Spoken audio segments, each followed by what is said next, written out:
Hello students. बेटा देखो, chemical kinetics हम पढ़ रहे हैं चैप्टर। तो इसमें मैंने आपको एक टॉपिक कराया था, factor affecting rate of reaction. वहाँ पर आपको बताया था कि कंसंट्रेशन भी रिएक्शन का रेट को अफेक्ट करता है और टेम्परेचर भी अफेक्ट करता है। अब कंसंट्रेशन जो है रिएक्शन के रेट को अफेक्ट करता है, उसके लिए हम टॉपिक पढ़ के आए हैं, जैसे कि हमने रेट लॉ पढ़ा है, ऑर्डर पढ़ा है, मॉलिक्यूलरिटी पढ़ा है। अब हम क्या सीखेंगे, effect of temperature on rate constant. Rate of reaction या रेट कांस्टेंट के ऊपर टेम्परेचर का क्या इफेक्ट होता है। देखो, रिएक्शन की स्पीड अलग अलग होती हैं, कोई ज़्यादा स्पीड से होगी रिएक्शन, कोई कम स्पीड से होगी, तो उसके लिए टेम्परेचर का क्या रोल है। तो यहाँ हमारे इनिशियल इक्वेशन भी पढ़ेंगे। अब देखो भाई, जब रिएक्टेंट प्रोडक्ट में बदलेगा, रिएक्टेंट प्रोडक्ट में कब बदलेगा, रिएक्टेंट प्रोडक्ट में तब बदल पाएगा जब रिएक्टेंट का कोलिजन इफेक्टिव होगा। ये हम पहले भी पढ़ गए हैं। कोलिजन कैसा होगा, इफेक्टिव होगा। और कोलिजन इफेक्टिव कब होता है, कोलिजन इफेक्टिव कब होता है, when reactant have threshold energy. Reactant के पास थ्रेशोल्ड एनर्जी का एक लेवल अचीव होगा, तब ही रिएक्टेंट प्रोडक्ट में बदल पाएगा। ये हम पढ़ के आए हैं पहले के लेक्चर में। अब तो इसमें टेम्परेचर का क्या रोल है, आप देखोगे। टेम्परेचर का रोल को एक्सप्लेन करने के लिए हम यहाँ एक टर्म पढ़ेंगे, टेम्परेचर कोफिशिएंट। अब टेम्परेचर कोफिशिएंट क्या होता है, देखो। टेम्परेचर कोफिशिएंट, टेम्परेचर कोफिशिएंट को हम ऐसे n से डिनोट करते हैं। This is symbol of temperature coefficient. तो टेम्परेचर अगर कोफिशिएंट आपको निकालना है, टेम्परेचर कोफिशिएंट अगर आपको निकालना है, तो मैं ये कहूँगा रेट कांस्टेंट। रेट कांस्टेंट को कैसे डिनोट करते हैं, कैसे डिनोट करते हैं, rate constant at T degree, T plus 10 degree. और मैं रेट कांस्टेंट लिख रहा हूं, rate constant at T degree. देखो क्या होता है बेटा, कि जो मोस्टली रिएक्शन होती हैं, आपको बताया था पहले भी कि टेम्परेचर बढ़ाने से रेट ऑफ रिएक्शन क्या होता है, बढ़ जाता है। टेम्परेचर बढ़ाने से रेट ऑफ रिएक्शन बढ़ जाता है। तो मोस्टली रिएक्शन में क्या होता है कि टेम्परेचर 10 डिग्री बढ़ाने से रेट ऑफ रिएक्शन डबल हो जाता है। ये पहले भी आप सीख के आए हो। डबल भी हो सकता है, डबल से ज़्यादा भी हो सकता है, बट ट्रिपल से कम होता है। तो अगर मैं ये कहूँ कि टेम्परेचर कोफिशिएंट जैसे मैं निकाल रहा हूँ, rate constant at T plus 10 degree और rate constant at T degree, जैसे मैं कह रहा हूँ कि रेट कांस्टेंट है, और rate constant eight 308 kelvin, suppose मैंने ऐसे कह दिया, और डिवाइड कर रहा हूँ मैं इसको रेट कांस्टेंट एट 298 केल्विन। यानी कि कोई भी डिग्री आप टेम्परेचर आपके पास है, उसमें 10 डिग्री जोड़ने से जो रेट कांस्टेंट हो जाएगा, डिवाइडेड बाय डिनोमिनेटर में क्या ले रखा, rate constant at T degree. तो इन दोनों की रेशो जो होगी ना, वो टेम्परेचर कोफिशिएंट के इक्वल होगी। और जो टेम्परेचर कोफिशिएंट है, उसकी जो वैल्यू आएगी वो डबल से तो ज़्यादा होगी बेटा, ट्रिपल से कम होगी। जो टेम्परेचर कोफिशिएंट आएगा उसकी डबल से वैल्यू ज़्यादा होगी, ट्रिपल से कम होगी।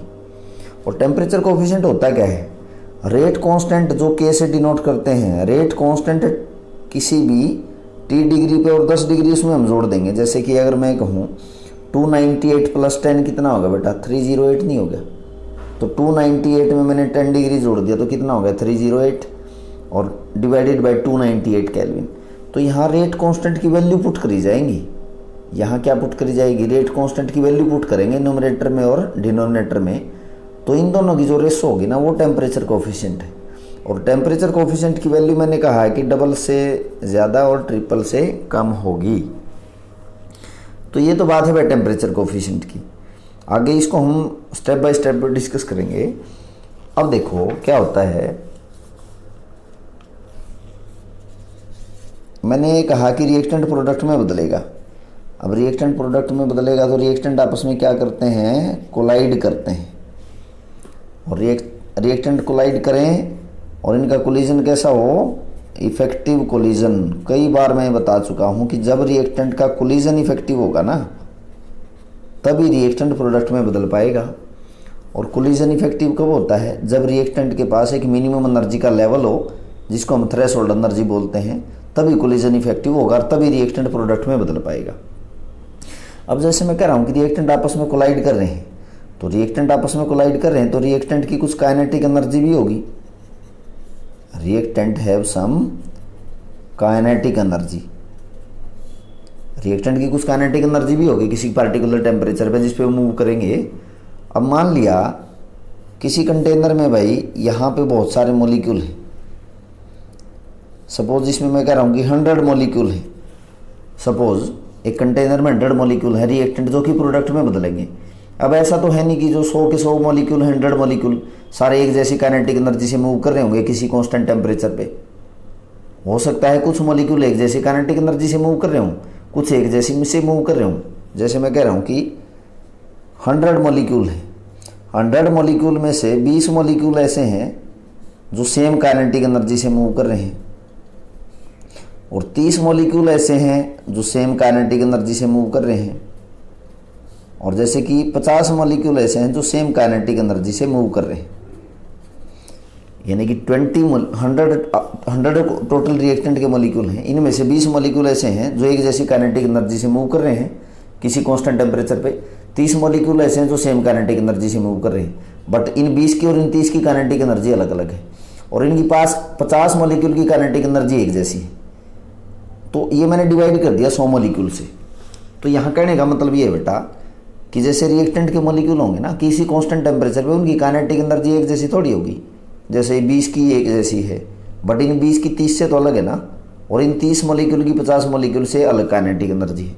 तो अगर इस चीज़ को हम ग्राफिकली प्लॉट करके दिखाएं कि फ्रैक्शन ऑफ मॉलिक्यूल और काइनेटिक एनर्जी के बीच में अगर ग्राफ बनाया जाए,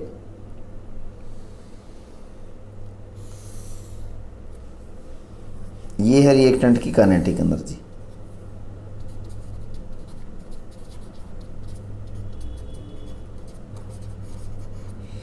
और यहां मैंने लिए हैं फ्रैक्शन ऑफ मॉलिक्यूल,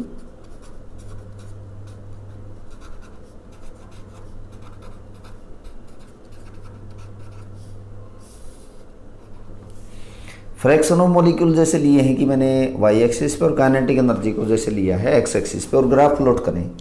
देखो मैंने ये कहा कि किसी भी कांस्टेंट टेम्परेचर पे अगर ग्राफ प्लॉट करें, फ्रैक्शन ऑफ मॉलिक्यूल का क्या मतलब होगा बेटा, फ्रैक्शन का मतलब होता है टोटल मॉलिक्यूल में से वो मॉलिक्यूल जिनकी काइनेटिक एनर्जी एक जैसी है।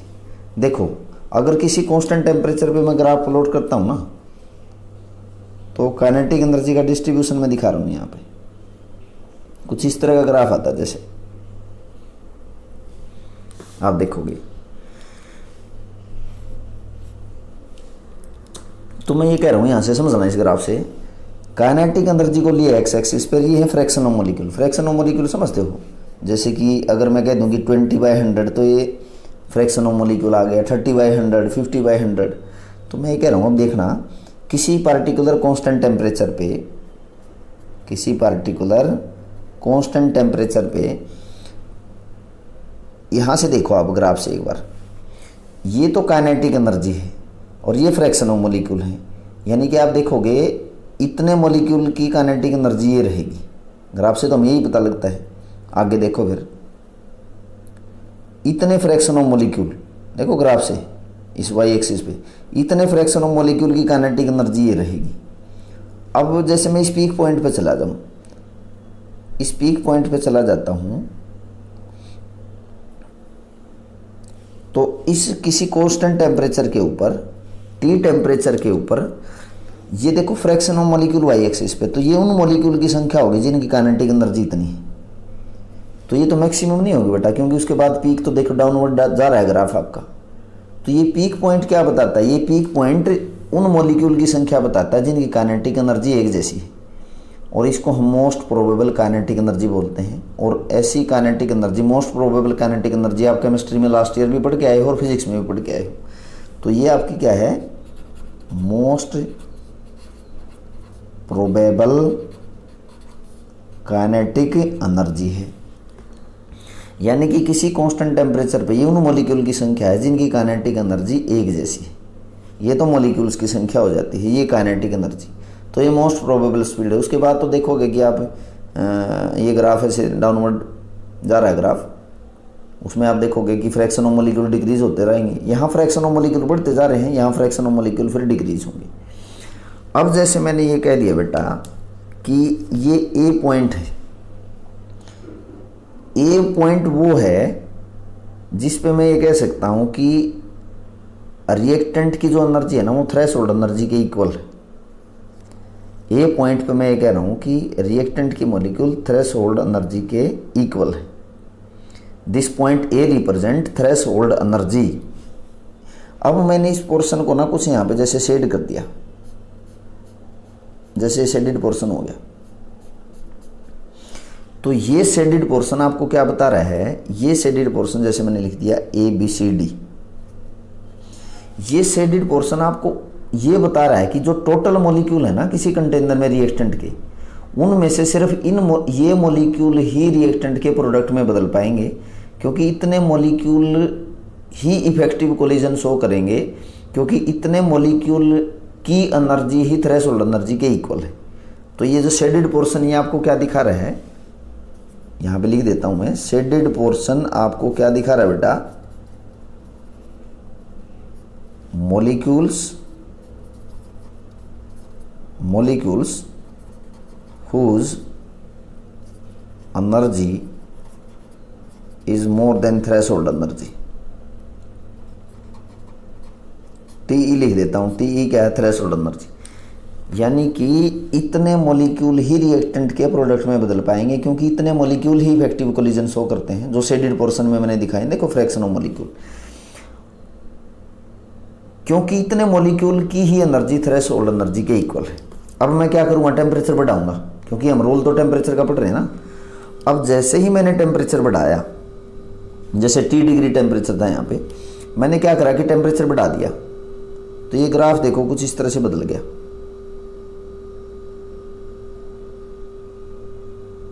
मैंने टेम्परेचर अब ना T+10 डिग्री कर दिया,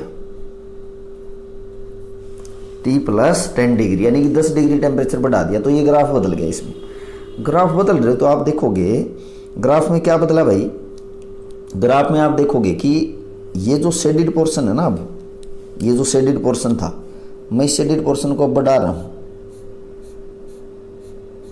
ये जैसे C पॉइंट था पहले और ये D पॉइंट था, अब ये शेडेड पोर्शन इतना हो गया। अब जैसे मैंने कह दिया इसको ABGH कह दिया,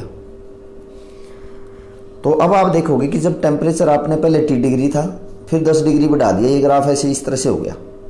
ये ग्राफ आगे थोड़ा फॉरवर्ड की तरफ मूव कर गया और कुछ डाउनवर्ड भी आ जाता है। तो हमें तो ये देखना है कि ये जो शेडेड पोर्शन है ना, अभी शेडेड पोर्शन इतना हो गया, अभी सारा हो गया शेडेड पोर्शन, T+10 डिग्री से ये शेडेड पोर्शन ज़्यादा हो गया। ये शेडेड पोर्शन ज़्यादा होने का मतलब ये है बेटा कि अब उन मॉलिक्यूल्स का नंबर बढ़ गया जिनकी थ्रेशोल्ड एनर्जी के इक्वल एनर्जी थी या उनसे ज़्यादा थी। तो हम ये कहेंगे कि अब इतने मॉलिक्यूल रिएक्टेंट के प्रोडक्ट में बदल पाएंगे, क्योंकि शेडेड पोर्शन बढ़ने का मतलब क्या है कि उन मॉलिक्यूल्स की संख्या या उन मॉलिक्यूल का नंबर बढ़ गया जिनका कोलिजन इफेक्टिव था या जिनकी एनर्जी थ्रेशोल्ड एनर्जी से ज़्यादा थी। तो now the shaded portion will increase which so that more the number of molecule will now show the effective collision, means more the number of molecules will have energy greater than threshold energy। यानी कि temperature बढ़ाने से shaded portion बढ़ गया, इसका मतलब क्या है, उन मॉलिक्यूल की संख्या बढ़ गई जिनका कोलिजन क्या था, इफेक्टिव था। तो ये आगे मैं नोट में लिख रहा हूँ।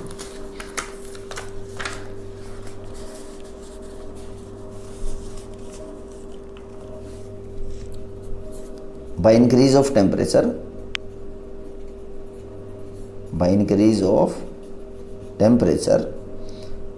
now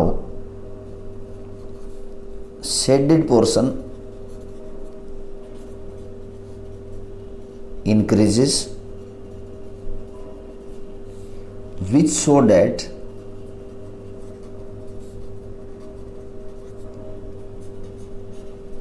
now more the number of molecules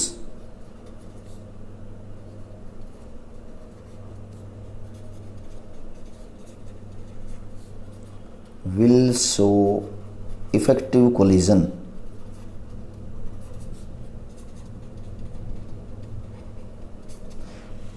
मैं ऐसे कह रहा हूँ बेटा, यहाँ ये कहने का मतलब है, मान लिया कि T डिग्री पे ना 20 मॉलिक्यूल ही इफेक्टिव कोलिजन शो करते हैं। अगर T + 10 डिग्री बढ़ा दिया, सपोज मैं ये कह रहा हूँ कि अब 50 मॉलिक्यूल इफेक्टिव कोलिजन शो करते हैं, तो नंबर ऑफ मॉलिक्यूल पहले 20 थे जो रिएक्टेंट में बदल पा रहे थे, अब कितने हैं 50 हो गए 10 डिग्री बढ़ाने से। तो इसका मतलब क्या है, ज़्यादा मॉलिक्यूल का कोलिजन इफेक्टिव होगा तो रेट ऑफ रिएक्शन क्या होगा, बढ़ जाएगा। ये तो जो बात बताई है मैंने ग्राफिकली, ये तो है थ्योरेटिकल। अब इसी चीज़ को हम एक मैथमेटिकल इक्वेशन ड्राइव करेंगे जिससे हम ये बता सकते हैं रेट ऑफ रिएक्शन कैसे बढ़ेगा। यानी कि अगर ये तो देखो ग्राफिकली था या थ्योरेटिकली, क्वांटिटेटिवली मतलब कितना टेम्परेचर बढ़ाने से कितना रेट ऑफ रिएक्शन बढ़ेगा, उस चीज़ को अगर समझाया जाए तो यहाँ एक इक्वेशन दे रखी है, अरहेनियस इक्वेशन, ये हम पढ़ेंगे। अब अरहेनियस तो साइंटिस्ट का नाम है भाई जिसने ये एक्सपेरिमेंट किया था। अब ये पाया गया, अरहेनियस ने मैथमेटिकल डेरिवेशन करी कि उसने कहा कि भाई टेम्परेचर बढ़ाने से ना रेट कांस्टेंट बढ़ जाता है। और टेम्परेचर का और रेट कांस्टेंट का कैसे रिलेशनशिप है, देखो ये है,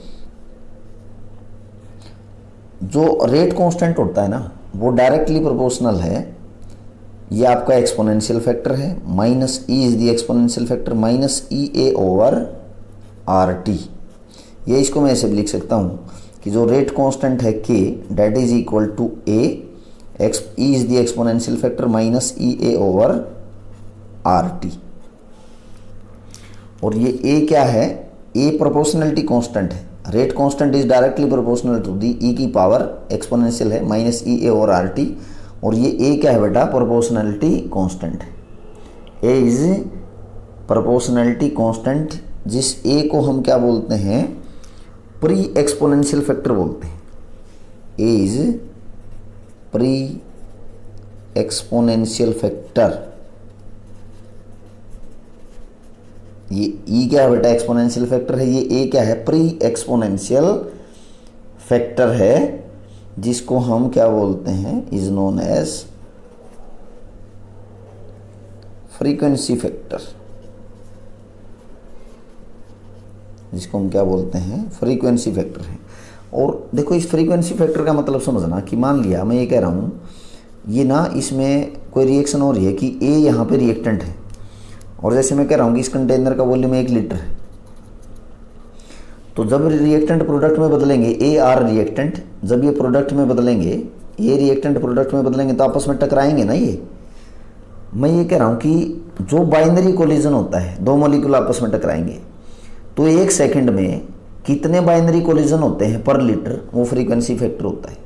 तो फ्रीक्वेंसी फैक्टर को मैं यहाँ डिफाइन भी कर रहा हूँ। फ्रीक्वेंसी फैक्टर होता क्या है, फ्रीक्वेंसी फैक्टर है number of binary collision, binary मतलब दो रिएक्टेंट के मॉलिक्यूल ऐसे टकरा रहे हैं, नंबर ऑफ बाइनरी कोलिजन पर सेकंड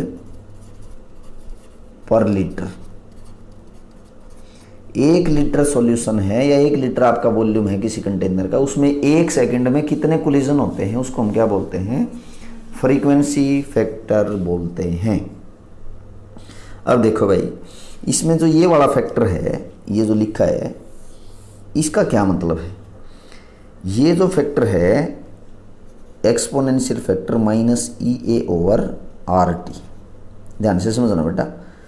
ये फैक्टर हमें ये बताता है कि कितने मॉलिक्यूल की एनर्जी थ्रेशोल्ड एनर्जी से ज़्यादा है। ये इतने मॉलिक्यूल ही रिएक्टेंट के किस में बदल पाएंगे, प्रोडक्ट में बदल पाएंगे।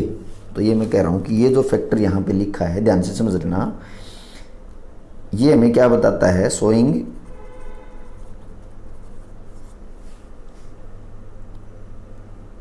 Number of molecules, total molecule में से बात है, सारे रिएक्टेंट के मॉलिक्यूल प्रोडक्ट में नहीं बदल पाते, सिर्फ वही बदल पाएंगे जिनकी एनर्जी थ्रेशोल्ड एनर्जी से ज़्यादा है या एक्टिवेशन एनर्जी से ज़्यादा है।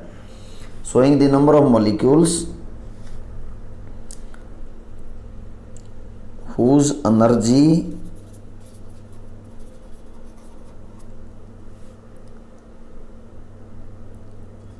is equal to or greater than, देखो ये जो फैक्टर है आपका एक्सपोनेंशियल फैक्टर, ये हमें क्या बताता है, ये showing the number of molecule whose energy is equal to और greater than activation energy, greater then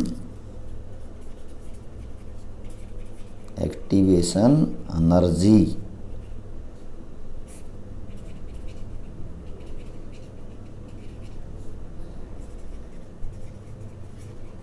यानी कि ये जो फैक्टर है ये आपको ये बताता है बट टोटल मॉलिक्यूल में से उन मॉलिक्यूल की संख्या जिनकी एनर्जी एक्टिवेशन एनर्जी से इक्वल है या उससे ज़्यादा है, ये फैक्टर हमें ये चीज़ बता रहा है इसमें।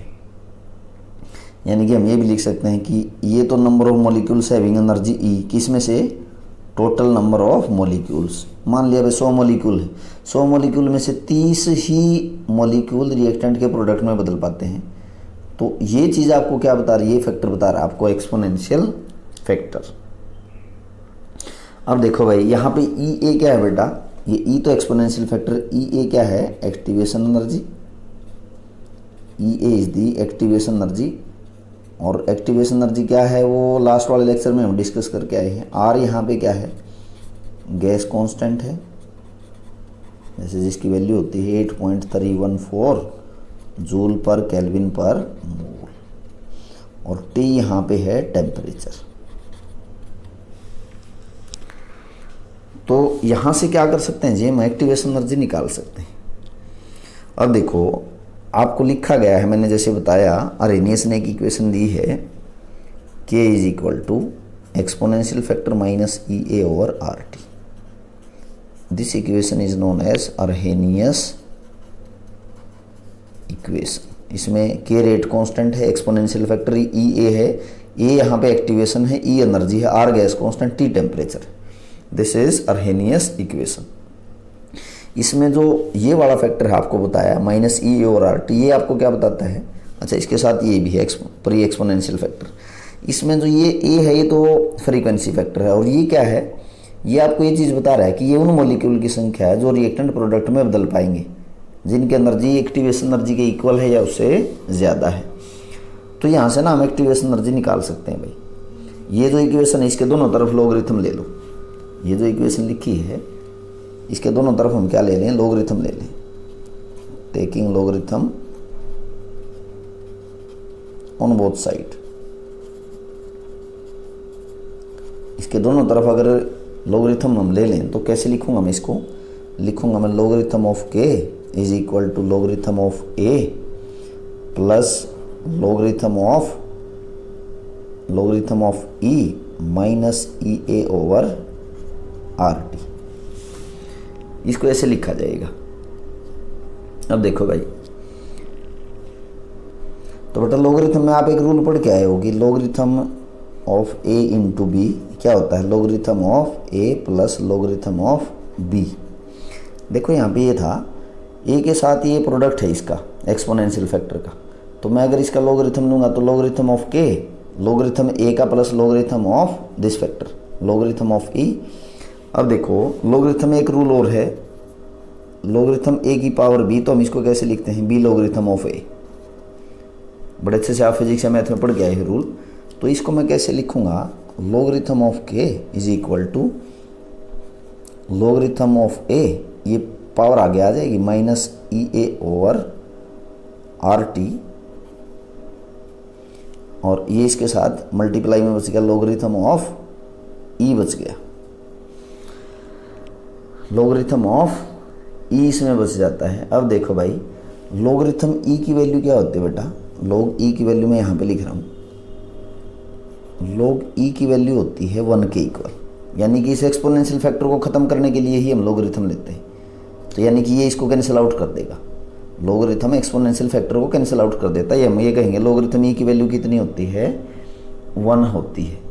तो वैल्यू पुट करना, logarithm of K is equal to logarithm of A minus E A over R T. अब ये जो लॉगरिथम है ना, ये logarithm to the base E है बेटा। अगर हम न्यूमेरिकल करेंगे तो इस लॉगरिथम को किस में बदलेंगे, कॉमन लॉगरिथम में बदलेंगे। देखो कैसे, नेक्स्ट पेज पे बताता हूँ मैं। नेचुरल लॉगरिथम को कॉमन लॉगरिथम में बदलते हैं। तो मैंने इक्वेशन लिखी थी यहाँ पे, logarithm of K is equal to logarithm of A minus E A over R T. मैं कह रहा हूँ कि इस नेचुरल लॉगरिथम को हम कॉमन लॉगरिथम में बदल देंगे।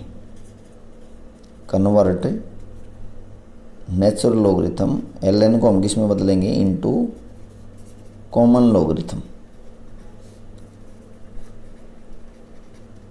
कॉमन लॉगरिथम कैसे लिखते हैं, लॉगरिथम टू द बेस 10 लिखते हैं, और ये जो नेचुरल लॉगरिथम ये क्या है, लॉग टू द बेस ई होता है। बहुत बार डिस्कस हो चुका है ये, इलेक्ट्रोकेमिस्ट्री में भी हमने इसको पढ़ा था।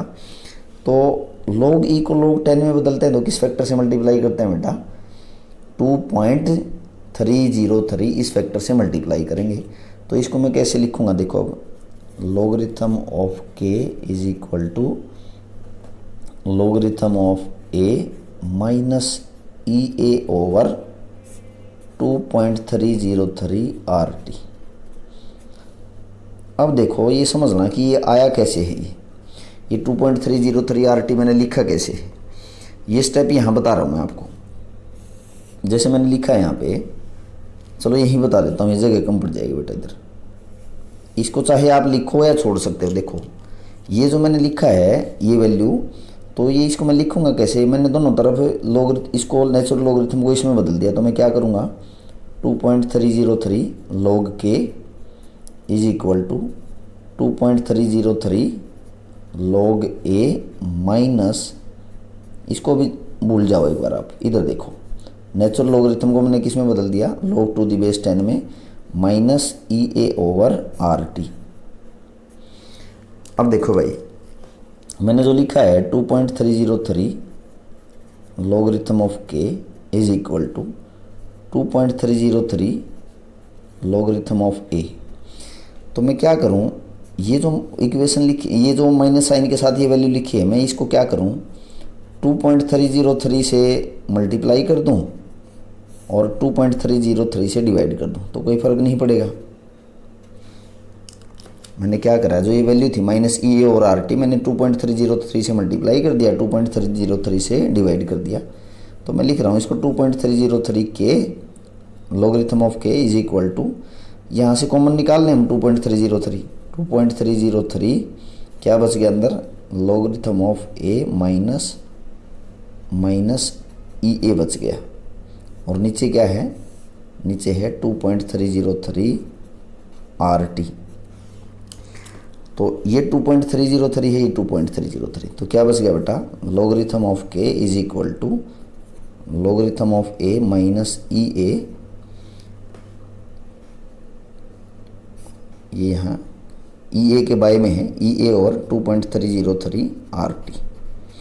तो यहाँ आ गया मैं डायरेक्ट, इन स्टेप को आप बेशक छोड़ देना, यानी कि नेचुरल लॉगरिथम को मैंने किस में बदल दिया, लॉग टू द बेस 10 में बदल दिया। तो ये 2.303 यहाँ कैसे लिखा है मैंने, इसमें देखो ये जो लिखा हुआ है, समझ में आ गया, ये स्टेप इसलिए बताए हैं आपको। अब इसको आगे हम कैसे लिख सकते हैं, देखो भाई इसको मैं ऐसे लिख सकता हूँ कि जो लॉगरिथम ऑफ के है इक्वल टू में, ये तो वैल्यू माइनस की है, ये प्लस की है, तो मैं इसको लिख सकता हूँ minus E A over 2.303 R T plus logarithm of A, इसको मैं ऐसे लिख सकता हूँ। अब देखो जी, क्या ये स्ट्रेट लाइन इक्वेशन है बेटा, ग्राफिकली हम इस चीज़ को प्रूव कर सकते हैं, क्योंकि ये जो इक्वेशन है ये इक्वेशन कैसी है, स्ट्रेट लाइन इक्वेशन है, y is equal to M x plus C. Y axis पे अगर क्या पुट करें, लॉगरिथम ऑफ के, m क्या होता है बेटा इसमें, स्लोप होता है। तो स्लोप की वैल्यू इसमें देखना, स्लोप किसके इक्वल है, देखो इसमें स्लोप की वैल्यू ये आ जाएगी आपकी 2.30 ई ए बाय 2.303 आर, और एक्स एक्सिस पे क्या आ जाएगा 1/t, और इंटरसेप्ट की वैल्यू क्या होगी, लॉगरिथम ऑफ ए। तो इस चीज़ को मैं आगे ग्राफिकली प्लॉट भी कर रहा हूँ। देखो इस चीज़ को कैसे हम प्रूव करेंगे, मैंने लिखा है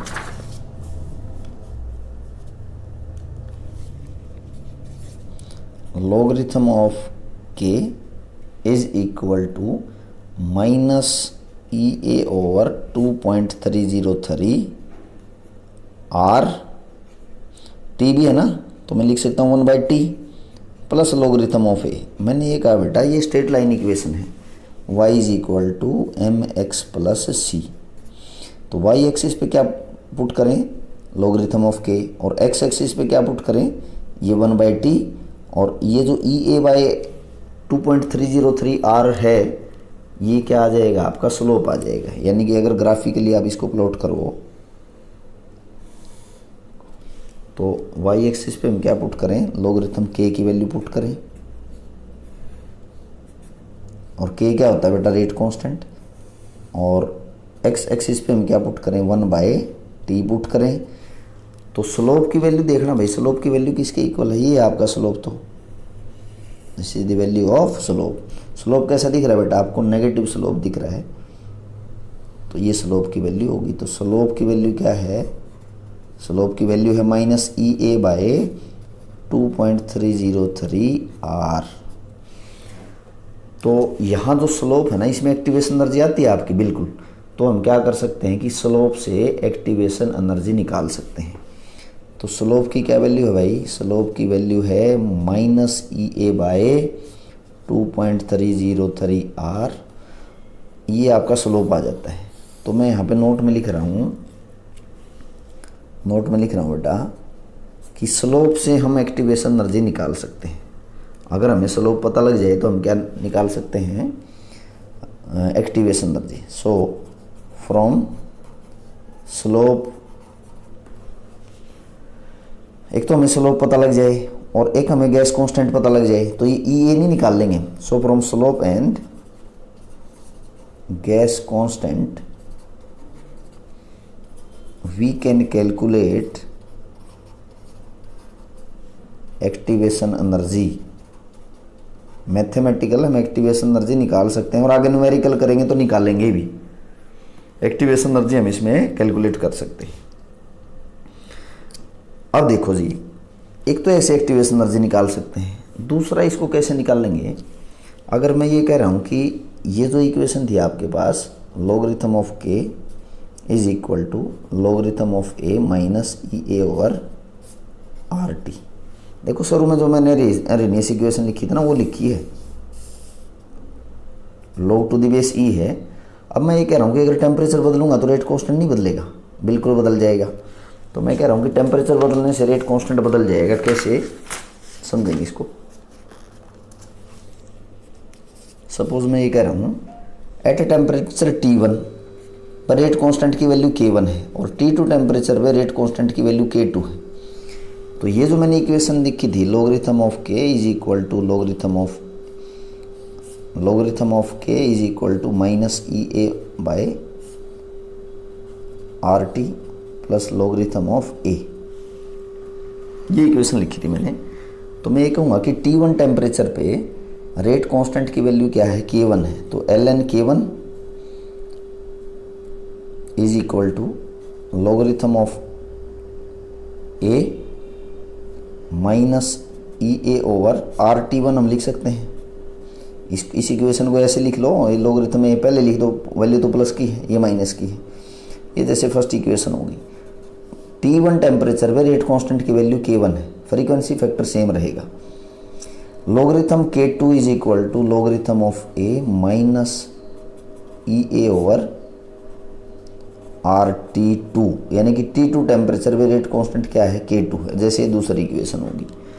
अब आप क्या करो भाई, दो अलग अलग टेम्परेचर पे जो आपकी ये दो अलग अलग रेट कांस्टेंट है, आप क्या करो, इस सेकंड इक्वेशन में से फर्स्ट इक्वेशन माइनस कर दो, क्योंकि मैं यहाँ भी एक्टिवेशन एनर्जी निकालूंगा। Subtracting equation first from second, तो मैं क्या लिखूंगा, logarithm of K2 minus ln K1, ये तो कैंसिल हो जाएगा, ये क्या बच गया आगे भाई, minus EA over RT2 minus minus sign के साथ माइनस EA ओवर RT1। अब देखो ये माइनस है और ये माइनस मल्टीप्लाई में, तो ये वैल्यू क्या आ गई, प्लस की आ गई, तो ln K2 minus ln K1 is equal to EA over RT1, ये प्लस का हो गया, तो EA ओवर R को मैं कॉमन निकाल लेता हूँ, यहाँ भी है, तो EA ओवर R अंदर क्या बच गया यहाँ पे 1/T1 प्लस की है, और ये जो ये देखो वैल्यू क्या है, माइनस की है, तो ये बच गया माइनस 1/T2। तो देखो भाई, क्या मैं इसको ऐसे लिख सकता हूँ बेटा, ln K2 bye ln K1, क्योंकि आपको लॉगरिथम का एक फार्मूला पढ़ के आए होगे कि लॉगरिथम ऑफ A और B को हम कैसे लिखते हैं, logarithm of A minus logarithm of B, यही लिखा है मैंने, ln K2 over ln K1 is equal to EA over R 1/T1 minus 1/T2। अब देखो भाई, मैं क्या करूं, नेचुरल लॉगरिथम को ना कॉमन लॉगरिथम में बदल दें, तो किस फैक्टर से मल्टीप्लाई करेंगे, 2.303, और वो जो यहाँ में मल्टीप्लाई करूँगा ना, इधर लेगा मैं, यहाँ मल्टीप्लाई है, इधर डिवाइड में चला गया, यानी कि logarithm of K2 over K1 is equal to EA over 2.303 R, और इसको एलसीएम लेके करोगे तो T2 माइनस T1, और ये बच गया T1 T2। ये आपके पास एक फार्मूला बन गया, ये आपके पास बच गया T1 T2, ये फार्मूला बन गया एक।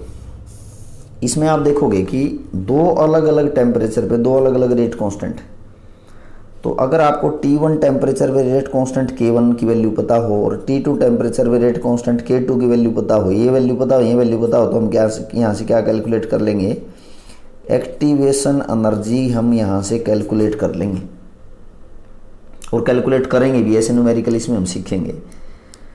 या हम ऐसे भी कह सकते हैं कि आपको K1 की वैल्यू पता हो T1 टेम्परेचर पे, और T2 पता हो और एक्टिवेशन एनर्जी पता हो, तो K2 हम निकाल सकते हैं।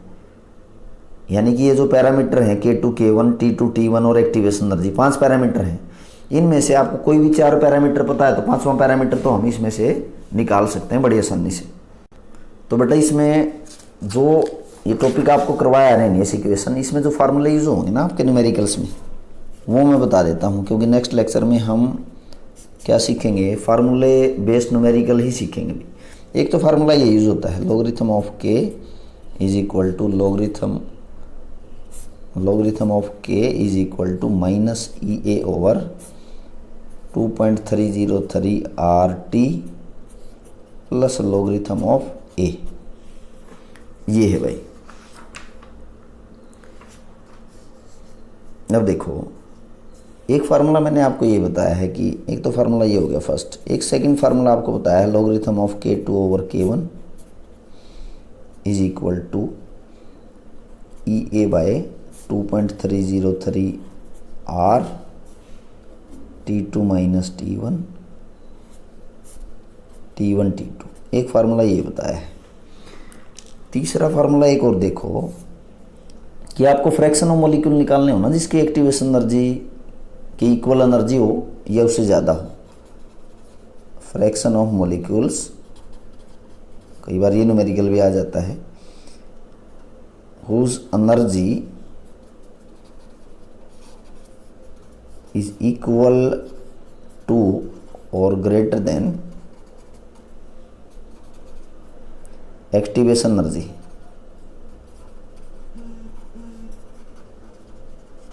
एक फार्मूला ये है, इसको हमने कैसे, देखो ये एक्सपोनेंशियल जो फैक्टर था E minus EA over RT, ये हमें क्या बताता है, ये फ्रैक्शन ऑफ मॉलिक्यूल हैं या उन मॉलिक्यूल की संख्या जिनकी एनर्जी एक्टिवेशन एनर्जी के इक्वल है, उससे ज़्यादा है।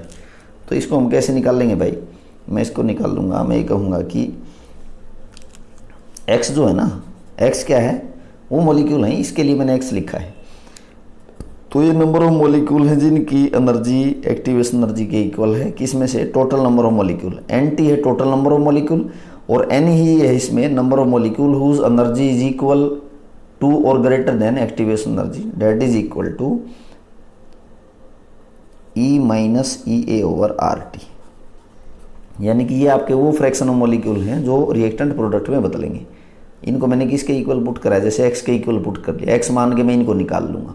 तो दोनों तरफ मैं अगर लोगरिथम ले लूँ तो मैं लोगरिथम लेके निकाल सकता हूँ। Logarithm of x is equal to minus, क्योंकि लोगरिथम लूँगा तो ये एक्सपोनेंशियल फैक्टर कैंसिल हो जाएगा, अभी आपको बताया भी था। लोगरिथम e किसके इक्वल होता है, 1 के इक्वल होता है। तो माइनस EA ओवर 2.303 RT। तो ये फार्मूला यूज़ होगा मेरा फ्रैक्शन ऑफ मॉलिक्यूल जिनकी काइनेटिक एनर्जी से एनर्जी इक्वल है, उससे ज़्यादा है, जो रिएक्टेंट प्रोडक्ट में बदल पाएंगे। तो फ्रैक्शन ऑफ मॉलिक्यूल निकाल सकते हैं। यहाँ से हम रेट कांस्टेंट निकाल सकते हैं, K2 निकाल सकते हैं, K1 निकाल सकते हैं, एक्टिवेशन एनर्जी निकाल सकते हैं। इस फार्मूले से क्या है जी, इस फार्मूले से आप रेट कांस्टेंट भी निकाल सकते हो, और ये फ्रीक्वेंसी फैक्टर जो A है ना, ये फ्रीक्वेंसी फैक्टर भी निकालना आता कई बार न्यूमेरिकल में, इसको भी हम कैलकुलेट करेंगे। तो नेक्स्ट लेक्चर में हम इसी के न्यूमेरिकल्स को देखेंगे बेटा। आज के लेक्चर को यहीं क्लोज करते हैं। Thank you.